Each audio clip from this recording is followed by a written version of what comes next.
Hello guys, and welcome to my Pidgey power video. It's gonna be another Pokemon Go evolve kind of video where I'm gonna be trailblazing experience wise by evolving this time around, of course, Pidgeys.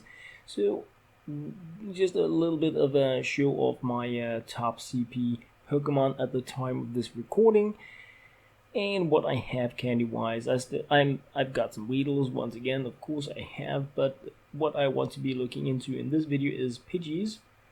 I have 709 Pidgey candle, you naughty candle, candy of course, and I'm going to be spending that getting like, I don't know, 70,000 experience points. I have some Rattatas as well, 750 Rattata candy. I am expecting to use that in another video really, and that is pretty much what I have to have fun and go evolve crazy with. So what I'm going to be doing now is I'm going to be popping a lucky egg, then I'm going to be doing the evolving in super high speed, and then we're going to be just like grabbing the experience, getting the level. And I just wanted to include this process on its own, making whenever I do these jump boost experience kind of periods with evolving, I want to be doing it in separate videos just for reference and for like my own personal log to see how I have been doing things at this time of my gaming. Hopefully I'm going to have learned a lot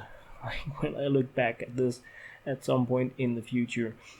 I'm going to be getting a huge amount of Pidgeotos from this, and I'm not going to be using them for anything. I mean, nothing. I have nothing to use them for. We have 2 gyms in our town, so I can't really use more high CP Pokemon that I already have. It's not a problem for me and my son to go and claim the gyms. Of course, when we go away, they get claimed again, but we have some really cool dedicated players in our town, so it's impossible to really hold a gym as such, but we can go in and claim it with what we have. So there is little reason for me to evolve these Pidgeotos into Pidgeys in order to have that much more CP. I would rather just have the experience so that I can move closer to the end game, even though at this point it's pretty much just a grind, but I kind of like the grind. I really do like the grind, and that is of course why I am doing this crazy silly pants kind of stuff. What I have learned, like new stuff in the game, is that farming Pokemon such as the Pidgeotto, the Raticate, the second tier evolution Pokemon is really hard. You use a lot of Pokeballs trying to get these non-first tier Pokemon. So the best way for me to level up is simply to catch the easiest to obtain Pokemon. They're also the ones that are easiest to get nice, great, and excellent shots at to get even more experience points. So trying to get the non-Pidgeys, Weedles, Caterpies, Rattatas, I'm just not doing it anymore because I can get the others. I can get the normal common Pokemons with 1 ball, and the high stuff, I need to use multiple balls to get it. I don't get more experience points from it, I don't get more candy, so it's just really a waste of my time since the Pokemon aren't needed for me to progress gym-wise, and they don't give me more experience or candy, so it's just more balls for less fun, I guess, kinda. Yeah, you know what I mean. So anyway, once again, the lucky egg evolve kind of thing here is something that I'm timing around 30 minutes.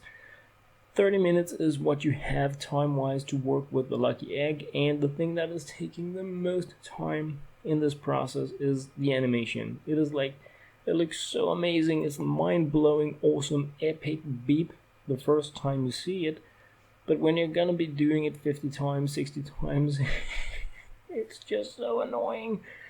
But yeah, now you're getting it a lot of times in super high speed, and of course these 30 something minutes my total recording from before I popped the lucky egg to the part where I level up and the level up rewards are being shown, it's gonna be like 7 minutes or something like that in total. So yeah, exactly, it's a different kind of thing when you do it like this, and I know that there is nothing new, cool and interesting going on here. It's the same thing going on again and again and again.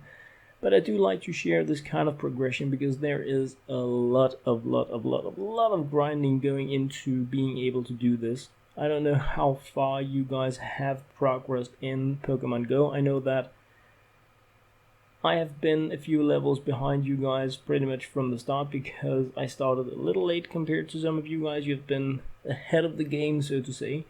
So I'm curious about how far you guys have progressed now. Have you experienced anything cool, crazy, interesting, amazing in the game that I have yet to see? I don't have a Snorlax yet, I don't have a Dragonite. Crossing my fingers, hoping to get them, but I'm saving up my eggs. I have 8, 6, 7, I think I have 8 10-kilometer eggs at this time. And I'm not gonna be cracking them anytime soon.